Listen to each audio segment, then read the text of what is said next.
ആദ്യമേ തന്നെ ഈ അൾത്താരയുടെ മുൻപിൽ പരിശുദ്ധ അമ്മയുടെയും ഈശോയുടെയും മുൻപിൽ നിന്ന് സാക്ഷ്യം പറയാൻ എനിക്ക് അവസരം ലഭിച്ചതിന് ഞാൻ ഏറ്റവും സ്നേഹത്തോടെ ഏറ്റവും വലിയ നന്ദി പറയുകയാണ്.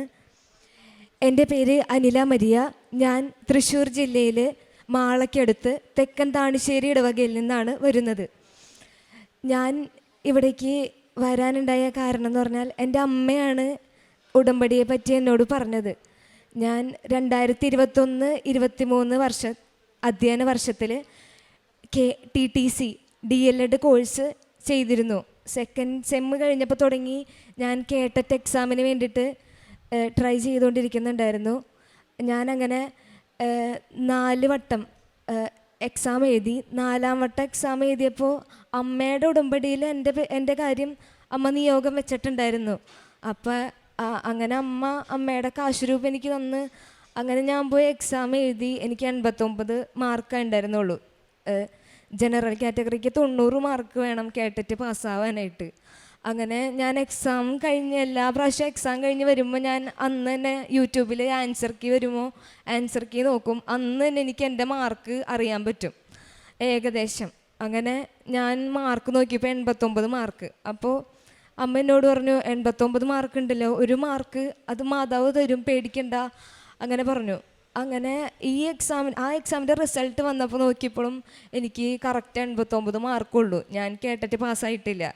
അത് കഴിഞ്ഞ് അപ്പോൾ 89 മാർക്കുണ്ടല്ലോ, ഒരു പ്രാവശ്യം കൂടി എഴുതി കഴിഞ്ഞാൽ മാതാവ് പാസ്സാക്കി തരും, നീ പഠിച്ചാൽ മതി. അങ്ങനെ ഇത് ഞാൻ വീണ്ടും എക്സാം എഴുതി. അപ്പോഴും ഞാൻ ഉടമ്പടി എടുത്തിട്ടില്ല കേട്ടോ.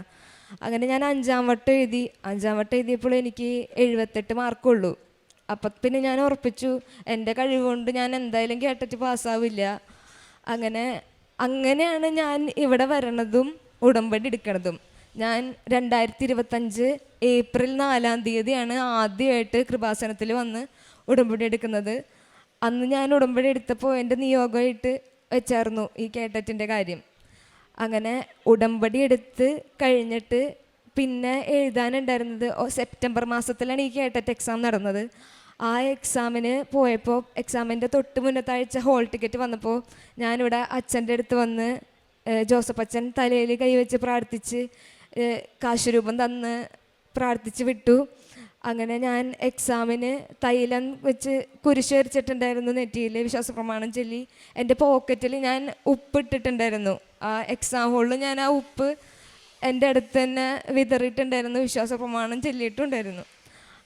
അതുകൂടാണ്ട് എൻ്റെ അരയിൽ ഈ കൃപാസനത്തിലെ ഉടമ്പടി കാശുരൂപം ഉണ്ടായിരുന്നു. പിന്നെ സാധാരണ ഞാൻ കേട്ടിട്ട് എക്സാം എഴുതാൻ പോകുമ്പോൾ ടീച്ചർമാർ ഭയങ്കര ദേഷ്യക്കാരായിരിക്കും. നമ്മൾ എന്തെങ്കിലും ഡൗട്ട് ചോദിക്കണമെങ്കിൽ തന്നെ നമുക്ക് പേടിയായിരുന്നു. അങ്ങനെ പക്ഷേ ഈ പ്രാവശ്യം ഈ ഉടമ്പടി എടുത്ത് കഴിഞ്ഞിട്ട് ഞാൻ ആദ്യമായിട്ട് എക്സാം എഴുതാൻ പോയ ആ എക്സാം ഹോളിൽ എനിക്ക് പിന്നെ ഞാൻ ഈ ഓരോ സാക്ഷ്യം കേൾക്കുമ്പോഴും കേട്ടിട്ടുണ്ട് ഓരോരുത്തർക്കും അവരുടെ എക്സാം ഹോളിൽ ഇൻവിജിലേറ്ററായിട്ട് മാതാവിൻ്റെ കളർ ഡ്രസ്സ് ഇട്ടിട്ടുള്ള ഇൻവിജിലേറ്റേഴ്സ് വന്നു എന്നും അങ്ങനെയൊക്കെ ഞാൻ കേട്ടിട്ടുണ്ട്. അപ്പോൾ എൻ്റെ എക്സാമിന് പോണതിന് മുന്നും ഞാൻ പ്രാർത്ഥിച്ചായിരുന്നു മാതാവ് വന്നതായിട്ട് എനിക്ക് എന്തെങ്കിലും ഒന്ന് കാണിച്ചു തരണമെന്ന്. അങ്ങനെ എൻ്റെ എക്സാം ഹോളിൽ ഇൻവിജിലേറ്ററായിട്ട് വന്ന ടീച്ചർ ആഷ് കളറും നീലയുള്ള ചുരിദാറിട്ടിട്ടാണ് വന്നായിരുന്നത്. പിന്നെ സാധാരണ വരുന്ന ടീച്ചേഴ്സിനെ പോലത്തെ ചൂടത്തിയൊന്നും അല്ലായിരുന്നു. ഭയങ്കര സ്നേഹത്തോടുകൂടി വളരെ ചിരിച്ച് ഏറ്റവും കാര്യമായിട്ട് തന്നെ എൻ്റെ കാര്യങ്ങൾ, എൻ്റെ സംശയങ്ങൾ ക്ലിയർ ചെയ്ത് തരുകയും ആ എക്സാമുള്ള എല്ലാ കാര്യങ്ങളും കൃത്യമായിട്ട് നടത്തി തരുകയും ചെയ്തിരുന്നു ആ ടീച്ചർ. അപ്പം എനിക്ക് അവിടെ തന്നെ എനിക്ക് മനസ്സിലായി മാതാവ് വന്നു, എൻ്റെ കൂടെ ആ റൂമിലുള്ളത് മാതാവാണെന്ന് എനിക്ക് മനസ്സിലായിരുന്നു. പിന്നെ എക്സാം എഴുതുമ്പോൾ ഓരോന്നും ഇപ്പം ചില ക്വസ്റ്റ്യനൊക്കെ ഏതാ കറുപ്പിക്കേണ്ടതെന്ന് അറിയാണ്ട് സംശയം വരുമ്പോഴും വിശ്വാസപ്രമാണം ചൊല്ലി അങ്ങനെയാണ് ഞാൻ ആ എക്സാം അറ്റൻഡ് ചെയ്തത്. അത് കഴിഞ്ഞ് എക്സാം കഴിഞ്ഞ് വീട്ടിൽ വന്നു കഴിഞ്ഞപ്പോൾ തന്നെ ഞാൻ എല്ലാ പ്രാവശ്യത്തെ പോലെയും യൂട്യൂബിൽ വന്ന് ആൻസർ കീ നോക്കിയിട്ടും ഞങ്ങൾക്ക് 5 വിഷയമാണ് എക്സാം ഉള്ളത്. അപ്പോൾ 4 വിഷയത്തിൻ്റെ മാർക്ക് ഞാൻ കൂട്ടി നോക്കിയിട്ടും എനിക്ക് ജനറൽ കാറ്റഗറിക്ക് 90 വേണം. എനിക്ക് 90 കിട്ടില്ല. എനിക്ക് 66 മാർക്കേ ആകെയുള്ളൂ. 120-ൽ 66 മാർക്ക് കിട്ടിയ ഞാൻ ഒരു കാരണവശാലും പാസ്സാവില്ല. എൻ്റെ കഴിവുകൊണ്ടത് നടക്കില്ല. ആ നേരത്തെ അവിടെ ഒന്നും സംഭവിക്കാനില്ല. മാതാവ് എന്തെങ്കിലും ചെയ്താൽ മാത്രമേ നടക്കുള്ളൂ. അങ്ങനെ ഒരു സിറ്റുവേഷനിൽ ലാസ്റ്റ് അപ്പം ഞാൻ എന്നിട്ട് അമ്മേനെ വിളിച്ചിട്ട് പറഞ്ഞു, അമ്മ ഞാൻ പൊട്ടും, ഈ പ്രാവശ്യവും പൊട്ടും, എനിക്ക് കിട്ടില്ല അങ്ങനെ പറഞ്ഞ് ഞാൻ വിഷമിച്ചു. അപ്പോഴും ഉടമ്പടി എടുത്തിട്ടുണ്ട്, മാതാവിനോട് പ്രാർത്ഥിച്ചിട്ടുണ്ട്, മാതാവ് എന്തെങ്കിലും ചെയ്യാതിരിക്കില്ല എന്ന് അറിയാം. അങ്ങനെ ലാസ്റ്റത്തെ ഇംഗ്ലീഷിൻ്റെ ആൻസർ കീയും കൂടി ഞാൻ നോക്കി. ആൻസർ കീ നോക്കിയപ്പോൾ കറക്റ്റ് എനിക്ക് 90 മാർക്കായിരുന്നു. എൻ്റെ ആ മൊത്തം 5 വിഷയത്തിൻ്റെയും കൂടി ടോട്ടൽ എനിക്ക് കറക്റ്റ് 90 മാർക്ക് മാതാവ് കാണിച്ചു തന്നു. അപ്പം തന്നെ ഞാൻ എൻ്റെ അമ്മേനെ വിളിച്ചിട്ട് പറഞ്ഞു, ദേ പാസ്സായി, മാതാവ് ദേ കറക്റ്റ് 90 മാർക്ക് എനിക്ക് ഇട്ട് തന്നേക്കണേ എന്ന് പറഞ്ഞു. അങ്ങനെ ആശ്വസിച്ചു. പക്ഷേ യൂട്യൂബിൽ കാണുന്ന ആൻസർ കീ നോക്കിയത് കൊണ്ട് മാത്രം കാര്യമില്ല. ഇതിൻ്റെ ശരിക്കുള്ള ആൻസർ കീ വരുമ്പം ഓരോ തിരുത്തലും വന്നിട്ട് ചിലപ്പോൾ നമ്മുടെ മാർക്ക് കുറഞ്ഞു പോവും, കുറേ അല്ലെങ്കിൽ ഭാഗ്യമുണ്ടെങ്കിൽ കൂടിപ്പോവും, അങ്ങനെയൊക്കെ സംഭവിക്കും. അങ്ങനെ റിസൾട്ട് വന്നപ്പോൾ ഞാൻ റിസൾട്ട് നോക്കിയപ്പോൾ കറക്റ്റ് 90 മാർക്ക് മാതാവ് എനിക്ക് എന്നെ പാസ്സാക്കി തന്നു. എൻ്റെ കഴിവുകൊണ്ടല്ല ഞാൻ ആ എക്സാം പാസ്സായത്, മാതാവ് മാത്രം ഇടപെട്ടുകൊണ്ട്, മാതാവ് ഈശോയും കൂടി ഇടപെട്ടുകൊണ്ട് മാത്രം ഞാൻ ആ എക്സാം പാസ്സായത്. പിന്നെ ഞാൻ ഒക്ടോബർ മാസത്തിൽ നമ്മുടെ ജപമാല റാലിക്ക് പങ്കെടുത്തായിരുന്നു. ആ ജപമാല റാലിക്ക് വരാൻ വേണ്ടിയിട്ട് ഒക്ടോബർ 1-ാം തീയതി തുടങ്ങി 25-ാം തീയതി വരെ ഞാൻ ഇതുവരെ അങ്ങനെ ഇറച്ചി മീനൊന്നും അങ്ങനെ നോമ്പെടുക്കാറോ അങ്ങനെ ഒന്നും ചെയ്യാറില്ല. നോമ്പ് സാധാരണ നമ്മുടെ നോമ്പിന് ഞാൻ ആ നോമ്പെടുക്കും, ഇറച്ചിക്ക് മാത്രം, അല്ലാണ്ട് ഞാൻ വേറെ ഒന്നും ഇഷ്ടമുള്ള സാധനങ്ങളൊന്നും ഉപേക്ഷിക്കാറില്ല. ഞാനങ്ങനെ ഇറച്ചിയും മീനും നോമ്പെടുത്ത് പിന്നെ ഞാൻ ആ ജപമാല റാലിക്ക് ഫുള്ള് പങ്കെടുത്ത് കാലൊക്കെ വേനെടുത്തു. അങ്ങനെയൊക്കെ ഉണ്ടായാലും ഫുള്ള് ഇടയ്ക്കിടയ്ക്ക് കരഞ്ഞ് പ്രാർത്ഥിച്ച് അങ്ങനെയൊക്കെ ചെയ്തു. പിന്നെ എൻ്റെ പ്രേക്ഷിത പ്രവർത്തനം എന്ന് പറയുന്നത്, ഞാൻ ഇവിടുന്ന് പത്രം കൊണ്ടുപോയിട്ട് പത്രം എല്ലാവർക്കും കൊടുക്കാറുണ്ട്. പിന്നെ ഞാൻ കാരുണ്യ പ്രവർത്തിയായിട്ട് ഞങ്ങളുടെ അവിടെ മാളയിൽ കരുണാഭവൻ ഉണ്ട്. അവിടെ എല്ലാ ശനിയാഴ്ചകളിലും പോയി അവിടെ ഇങ്ങനെ പല സ്ഥലത്തുനിന്ന് വരുന്ന വയ്യാത്ത അമ്മച്ചിമാർ താമസിക്കണ സ്ഥലം, അവിടെ അവരുടെ റൂമൊക്കെ അടിച്ചു വാരി തുടച്ചു കൊടുക്കും. പിന്നെ അവരോട് സംസാരിക്കാറുണ്ട്, അവരുടെ വിഷമങ്ങളൊക്കെ പറയാറുണ്ട്. പിന്നെ ഈ പത്രം കൊണ്ടുകൊടുക്കാൻ പോകുമ്പോൾ ഓരോ വീട്ടിലും ചെല്ലുമ്പോൾ അവർക്ക് വേണ്ടി പ്രാർത്ഥിക്കണമെന്നും അവരുടെ സങ്കടങ്ങളൊക്കെ എന്നോട് പറയാറുണ്ട്. അപ്പം ഞാൻ അവർക്ക് വേണ്ടി പ്രാർത്ഥിക്കാറുണ്ട്, അവരെ ആശ്വസിപ്പിക്കാറുണ്ട്. അങ്ങനെയൊക്കെ ചെയ്യാൻ പറ്റിയിട്ടുണ്ട് അതൊക്കെ. പിന്നെ എനിക്ക് ഏറ്റവും സന്തോഷമുള്ള കാര്യം എന്ന് പറഞ്ഞാൽ, ഞാൻ ആദ്യമായിട്ട് ഉടമ്പടി എടുത്തത് ഏപ്രിൽ 4-ാം തീയതിയാണ്. ആ ഉടമ്പടി എടുത്ത് കഴിഞ്ഞിട്ട് എനിക്കൊരു എക്സാം ഉണ്ടായിരുന്നുള്ളൂ കേട്ടത്തിൻ്റെ. ആ എക്സാമിന് തന്നെ എനിക്ക് പാസ്സാവാൻ മാതാവ് അവസരം തന്നു. അതാണ് എനിക്ക് ഏറ്റവും വലിയൊരു അനുഗ്രഹം മാതാവ് തന്നതിന്. അതിന് ഞാൻ പരിശുദ്ധ കൃപാസന മാതാവിനും ഈശോയ്ക്കും 1000 നന്ദി പറയുന്നു. എനിക്കുണ്ടായ വേറൊരു ഇൻസിഡൻ്റ് എന്ന് വെച്ചാൽ, ഞാൻ RRB NTPCയുടെ എക്സാം എഴുതാൻ വേണ്ടിയിട്ട് പോയായിരുന്നു. അപ്പോൾ ആ എക്സാമിൻ്റെ ടൈം എന്ന് പറഞ്ഞാൽ നമ്മുടെ ഓണം സെലിബ്രേഷനൊക്കെ വന്ന സമയം, കോളേജിലെ ഓണം സെലിബ്രേഷനൊക്കെ ആയതുകൊണ്ട് ഞാൻ കയ്യിൽ മൈലാഞ്ചിയൊക്കെ ഇട്ടായിരുന്നു. ആ തലേ ദിവസം അവധി ആയതുകൊണ്ട് ഞാൻ തിങ്കളാഴ്ച കയ്യിൽ മൈലാഞ്ചിയൊക്കെ ഇട്ട് സെറ്റ് ചെയ്ത് വെച്ച് കഴിഞ്ഞ് ചൊവ്വാഴ്ച ബുധനാഴ്ച കണ്ട ഈ RRBയുടെ ഹോൾ ടിക്കറ്റ് വന്നപ്പോൾ അതിൽ ഇൻസ്ട്രക്ഷൻസിൽ പറഞ്ഞിട്ടുണ്ട്, മെഹന്തി യൂസ് ചെയ്യണവരെ എക്സാം ഹോളിലേക്ക് കയറ്റില്ല എന്ന്. പിന്നെ ഈ സെൻട്രൽ ഗവൺമെൻറ് എക്സാമിനൊക്കെ എന്ന് പറഞ്ഞാൽ അവർ പറയുന്ന നിയമം കറക്റ്റായിട്ട് പാലിക്കും. അപ്പോൾ എൻ്റെ കൈമ ഈ കൈയുടെ ഉള്ളം കയ്യിൽ ഫുള്ള് മൈലാഞ്ചി ഇങ്ങനെ രസമായിട്ട് കൂട്ടുകാരത്തി ഇട്ട് തന്നേക്കാം. അത് വെച്ചിട്ട് പോയാൽ എനിക്ക് കയറാൻ പറ്റില്ല. പിന്നെ ഞാൻ എക്സാം എഴുതാമെന്ന് വിചാരിച്ചത് കൊണ്ട് എനിക്ക് അതിന് അറ്റൻഡ് ചെയ്യാൻ പറ്റിയില്ലെങ്കിലോ എന്നുള്ള ഭയങ്കര വിഷമം ഉണ്ടായിരുന്നു.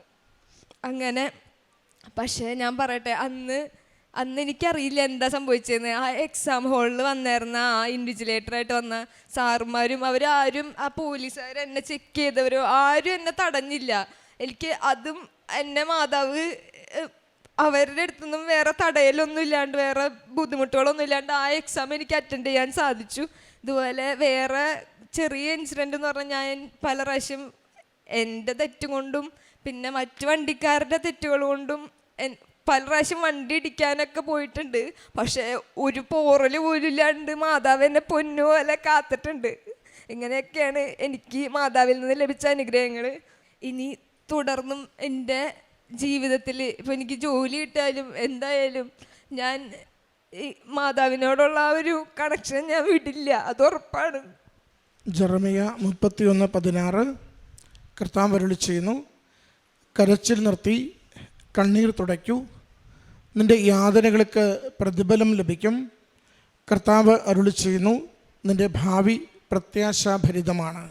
അനില മരിയ എന്ന ഈ മകൾ തൻ്റെ കേറ്ററ്റ് പരീക്ഷ വിജയിക്കുന്നതിന് വേണ്ടി 5 തവണ പരാജയപ്പെട്ട് എല്ലാവരുടെ മുമ്പിൽ ഏറെ ക്ലേശിതയായി ചോദ്യങ്ങൾക്ക് മറുപടിയില്ലാതെ ഇത്രത്തോളം പഠിച്ചിട്ട് ഈ ഒരു ക്വാളിഫയിങ് പരീക്ഷ മാത്രം പരാജയപ്പെടുന്നതിന് ഏറെ നാണക്കേട് സഹിച്ച് മകൾ ആകെ അടിപതറി നിൽക്കുമ്പോഴാണ് അമ്മയുടെ തിരുനടയിൽ വന്ന് ഉടമ്പടി എടുക്കുന്നത്.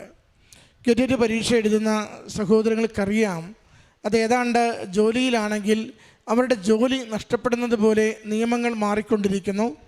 ഇത് പാസ്സാവാതെ ജോലിക്ക് വേണ്ടി അപേക്ഷിക്കുവാൻ പറ്റാത്ത വിധത്തിൽ ഇത് അനിവാര്യമായി മാറിയിരിക്കുകയും ചെയ്യുന്നു. അതുകൊണ്ട് വലിയ പ്രയാസമില്ലാത്ത ഒരു പരീക്ഷയാണെങ്കിലും ഏറ്റവും നന്നായി പഠിക്കുന്ന മക്കൾ പോലും ചിലപ്പോൾ ഏറെ ക്ലേശിച്ച് തുടർച്ചയായി 7, 8, 10 തവണയൊക്കെ എഴുതി ഇത് ലഭിക്കാതെ വല്ലാത്ത മനോവിഷമത്തോടു കൂടി പോകുന്ന സാഹചര്യം ഇന്ന് നമുക്കിടയിലുണ്ട്. അതിൻ്റെ ഒരു ഉദാഹരണം തന്നെയാണ് മകൾ ഈ സാക്ഷ്യം ഈ എൽത്താരയിൽ പങ്കുവെക്കുമ്പോഴും. ബാക്കി എല്ലാ തരത്തിലും അവളുടെ നല്ല ട്രാക്ക് റെക്കോർഡുണ്ട്, നല്ല അക്കാഡമിക് പ്രൊഫഷൻസി ഉണ്ട്. എങ്കിൽ കൂടിയും കേറ്ററ്റ് ഒന്ന് എഴുതിയെടുക്കുവാനുള്ള പരിശ്രമങ്ങൾ ഒന്നൊഴിയാതെ പരാജയപ്പെടുന്നു. ചിലപ്പോഴെങ്കിലും അറ്റപ്പറ്റ വന്ന് നിസ്സാര മാർക്കുകൾക്ക് അത് കിട്ടാതെ പോവുകയും ചെയ്യുന്നു. അതിനാണ് മകൾ വന്ന് അമ്മയുടെ സന്നിധിയിൽ ശരണപ്പെടുക, ഉടമ്പടി എടുക്കുന്നത്, ഉടമ്പടി പ്രകാരം ജീവിതത്തെ ഒന്ന് ക്രമപ്പെടുത്തുന്നത്. ഉടമ്പടിയിൽ എന്തൊക്കെയാണോ അമ്മ മാതാവിനോട് വാഗ്ദാനം ചെയ്തത്, ആ വാഗ്ദാനം ചെയ്ത നിബന്ധനകളൊക്കെയും പാലിച്ച് ഉടമ്പടി നല്ല രീതിയിൽ മുന്നോട്ട് കൊണ്ടുപോകുവാൻ മകൾ പരിശ്രമിക്കുന്നത്. അമ്മയുടെ കരങ്ങളിൽ ഏൽപ്പിച്ചു കൊടുത്തിട്ടാണ് 6ാമത്തെ പരീക്ഷയ്ക്ക് മകൾ പോകുന്നത്. ആ പരീക്ഷയ്ക്ക് പോകുമ്പോൾ ഉടമ്പടിയുടെ നേർച്ച വസ്തുക്കൾ ഉപയോഗിക്കുന്നുണ്ട്. മകൾ പറയുന്നുണ്ട്, അതിനു മുമ്പ് ഓരോ തവണ പരീക്ഷയ്ക്ക് പോകുമ്പോഴും ഒരു ചെറിയ കാര്യം ചോദിച്ചാൽ പോലും അത് സഹായിക്കുവാൻ പറ്റാതെ മറുപടി പറയുവാൻ പോലും മനസ്സില്ലാത്ത വിധത്തിൽ ദേഷ്യപ്പെടുന്ന അധ്യാപകരാണ് ഇൻവിജിലേറ്റേഴ്സായി കിട്ടിക്കൊണ്ടിരുന്നത്. എന്നാൽ ഇത്തവണ പോകുമ്പോൾ മാതാവിൻ്റെ നിറമുള്ള വസ്ത്രം ധരിച്ചവരെ അവിടെ കണ്ടെത്തുന്നു. സ്നേഹത്തോടു കൂടി ഇടപഴകുന്ന ഇൻവിജിലേറ്റേഴ്സിനെ അവിടെ കിട്ടുന്നു. സന്തോഷത്തോടു കൂടി പുറത്തു വന്ന് ആ പരീക്ഷയുടെ നിമിഷങ്ങളിലൊക്കെയും എവിടെയെങ്കിലും ഒരു സംശയം വന്നാൽ എനിക്ക് ഉറച്ചു ചോദിക്കുവാൻ പറ്റുന്ന വിധത്തിൽ അമ്മയുടെ സംരക്ഷണം തേടിക്കൊണ്ട് വിശ്വാസ പ്രമാണം ചൊല്ലി ഉത്തരങ്ങൾ എഴുതി പൂർത്തീകരിച്ച് പുറത്തു വന്ന് അത് പരിശോധിക്കുമ്പോൾ മകൾ തിരിച്ചറിയുന്നുണ്ട്, ആദ്യത്തെ 4 സെക്ഷന് കൂടി 66 മാർക്ക്. അത് അത്രയുമേ ഉള്ളുവെങ്കിൽ അത് 90 എത്തുക പ്രയാസമാണ്. എങ്കിൽ അമ്മ മാതാവ് ആ ഇംഗ്ലീഷിൻ്റെ കീ നോക്കിക്കഴിയുമ്പോൾ കൃത്യം 90 എന്ന് മകളെ അറിയിക്കുകയാണ്. അവിടെയാണ് മകൾ ആദ്യം അമ്മയിലുള്ള ആത്മവിശ്വാസം നേടിയെടുക്കുന്നത്. എനിക്ക് വരാൻ പോകുന്ന റിസൾട്ട് എന്തുമാകട്ടെ, പക്ഷേ എൻ്റെ കീ നോക്കുമ്പോൾ തന്നെ എൻ്റെ അമ്മ മാതാവ് വിജയിക്കുന്നു, കൂടെയുണ്ട്, നിനക്കത് കിട്ടുമെന്ന സന്ദേശം കൊടുത്ത് മകളെ സഹായിക്കുന്നു. ആ എന്താണോ കൊടുത്ത സന്ദേശം അതിൻ്റെ യാഥാർത്ഥ്യം അതേ മാർക്ക് 90 മാർക്ക് തന്നെ മകളുടെ ആ കേറ്ററ്റ് പരീക്ഷയ്ക്ക് നൽകിക്കൊണ്ട് ആ ക്വാളിഫയിങ് മാർക്ക് കടക്കുവാൻ മകൾക്ക് സാധിക്കുകയും ചെയ്യുന്നു. പ്രിയമുള്ളവരെ, കണ്ണീരോടുകൂടിയാണ് ഈ സാക്ഷ്യം മുഴുവൻ മകൾ പറഞ്ഞുകൊണ്ടിരുന്നത്. കാരണം അത്രയേറെ വൈകാരികമായി ആ പരീക്ഷകൾ പരാജയപ്പെട്ടതിൻ്റെ നൊമ്പരങ്ങൾ, പലരും പലതും ചോദിച്ചതിൻ്റെ വിഷമങ്ങൾ ഒക്കെ ഉള്ളിലുള്ളപ്പോഴും അമ്മയിൽ ശരണപ്പെട്ട് തൻ്റെ കഴിവ് കൊണ്ട് നേടാൻ പറ്റില്ലെന്ന് ഉറപ്പിച്ചൊരു കാര്യത്തെ അമ്മയുടെ കൃപയ്ക്ക് ഏൽപ്പിച്ചു കൊടുക്കുമ്പോൾ പ്രത്യക്ഷീകരണത്തിൻ്റെ കൃപയാൽ ആ കിട്ടാക്കനിയായി നിന്ന വിജയം മകൾക്ക് അമ്മ മാതാവ് അനുവദിച്ചു കൊടുത്തതിനെയാണ് സന്തോഷത്തോടെ സാക്ഷ്യപ്പെടുത്തുന്നത്. പ്രിയമുള്ളവരെ, ഏറെ നമ്മൾ പരിശ്രമിച്ച് പരാജയപ്പെട്ട വിഷയങ്ങളെ അമ്മയുടെ കരങ്ങളിലേക്ക് നമ്മുടെ കഴിവുകൾ അടിയറ വെച്ചുകൊണ്ട് ഏൽപ്പിച്ചു കൊടുക്ക്. പ്രത്യക്ഷീകരണത്തിൻ്റെ കൃപയാൽ, ഈശോയുടെ അനുഗ്രഹത്താൽ ഉടമ്പടിയെ നാം ആദരിക്കുന്നത് കൊണ്ട് ഉടമ്പടി അംഗീകരിച്ച് നമുക്കത് വിജയമാക്കി നൽകുവാൻ അമ്മയുടെ സഹായം കൂടെ വരും. അതിൻ്റെ സാക്ഷ്യം ഈ മകൾ ഈ അൾത്താരയിൽ പങ്കുവയ്ക്കുന്നു. മകൾക്ക് ലഭിച്ച ഈ അനുഗ്രഹത്തിന് അമ്മ മാതാവിനും തിരുക്കുമാരനും നന്ദി പറഞ്ഞുകൊണ്ട് കരങ്ങളടിച്ച് ഈ സാക്ഷ്യം നമുക്ക് സമർപ്പിക്കാം. അത്യപൂർവ ദൈവാനുഭവങ്ങൾ ഇനി നിങ്ങൾക്കും സ്വന്തം. ഈ യൂട്യൂബ് ചാനൽ ഇതുവരെ സബ്സ്ക്രൈബ് ചെയ്തിട്ടില്ലെങ്കിൽ ഇപ്പോൾ തന്നെ സബ്സ്ക്രൈബ് ചെയ്യുക. ഈ വീഡിയോ ഇപ്പോൾ തന്നെ നിങ്ങളുടെ സുഹൃത്തുക്കൾക്ക് ഷെയർ ചെയ്തുകൊണ്ട് കർത്താവിൻ്റെ പ്രേക്ഷിതരാകുക.